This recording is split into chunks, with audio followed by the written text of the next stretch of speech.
आज से लगभग 200 साल पहले इटली कोई एक देश नहीं था। ये कई छोटे छोटे स्टेट्स में डिवाइडेड हुआ था। कुछ भागों पर ऑस्ट्रिया का नियंत्रण तो कुछ पर पोप और ऑटोमन एम्पायर और स्पेन का नियंत्रण था।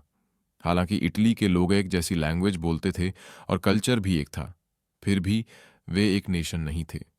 केवल इटली के अलग अलग बटे 7 स्टेट में से एक पर Italian king Victor Emmanuel second rule कर रहे थे। यहीं से शुरू होती है इटली यूनिफिकेशन की कहानी। इटली के यूनिफिकेशन को समझने के लिए 3 लोगों का कंट्रीब्यूशन समझना जरूरी है। जुसेप्पे मत्सिनी के आइडियाज का कंट्रीब्यूशन। इटली के यूनिफिकेशन में पहला बड़ा नाम था जुसेप्पे मत्सिनी। उन्होंने लोगों को यह आइडिया दिया कि इटली को एक इंडिपेंडेंट और यूनिफॉर्म नेशन बनना चाहिए। उन्होंने यंग इटली नाम की सीक्रेट सोसाइटी बनाई और युवाओं में नेशनलिज्म की फीलिंग्स फैलाने की कोशिश की। हालांकि उनके आंदोलन सफल नहीं हो पाए, लेकिन उन्होंने इटली के लोगों के मन में एक देश बनने का सपना जरूर जगा दिया। दूसरे महत्वपूर्ण नेता थे काउंट कवूर।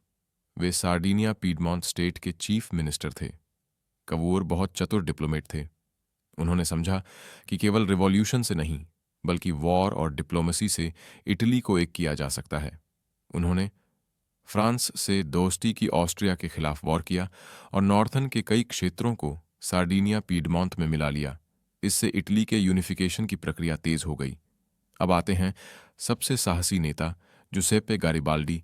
उन्होंने रेड शर्ट्स नाम की सेना बनाई। 1860 में गारिबाल्डी ने सिसिली और नेपल्स पर हमला किया और उन्हें जीत लिया। सबसे इंपॉर्टेंट बात यह थी कि गारिबाल्डी ने ये जीते हुए क्षेत्र राजा विक्टर इमानुएल सेकंड को सौंप दिए। इससे नॉर्थ और सदर्न इटली एक साथ जुड़ गए। 1861 में इटली एक यूनिफाइड नेशन बना। विक्टर इमानुएल द्वितीय इटली के पहले राजा बने। 1870 में रोम को भी इटली में मिला लिया गया और रोम को राजधानी बनाया गया।